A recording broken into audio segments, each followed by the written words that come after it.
மருத்துவ குணம் எவ்வளவு தெரியுங்களா? பிம்பிள்ஸ் வராது, மங்கு வராது, உடம்பு வழியா பெண்டாத கிருமிகள் உள்ள போகாது. மஞ்சள் பூசி குளிச்சாங்க. மஞ்சள் பூசி குளிக்கிறது இல்ல, தலைக்கு என்ன வைக்கிறது இல்லைங்க. பெரியவங்களே அப்படிதான் இருக்கணும். உண்மைதானுங்கம்மா? பெரியவங்களே மாறி இல்லையா?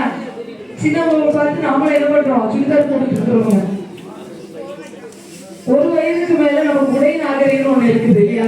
பாரம்பரிய ட்ரெஸ் இருக்குல்ல, இப்பெல்லாம் லெகின்ஸ் போட்டுட்டு கோயிலுக்கு போறாங்க. மேல துப்பட்டா போடுறது கிடையாது. அது கோயிலுக்குள்ள. நம்ம கோயிலுக்கு போகும்போது பாரம்பரியமான உடைகள் அணிஞ்சிட்டு போகணும். வீட்டுல இருந்து என்னன்னா பண்ணலாங்க, 4 செவத்துக்குள்ள நம்ம என்னன்னா பண்ணிட்டு போகலாம். அது நம்ம வீடு. வீட்டுக்குள்ள யாராவது கேட்க போறாங்களா, ஏன் சாமி இது பண்ண போறேன் அப்படின்னு? ஆனா நீங்க வீதியை வாசலை விட்டு வெளியே தாண்டிட்டாலே உங்களை 1000 கண்கள் பார்க்குது. இளவயது பெண்கள் நிறைய பேர் இருக்கிறதுனால சொல்றேன் நான். நம்மளுடைய உடை நாகரிகம் ரொம்ப ரொம்ப முக்கியம் சாமி.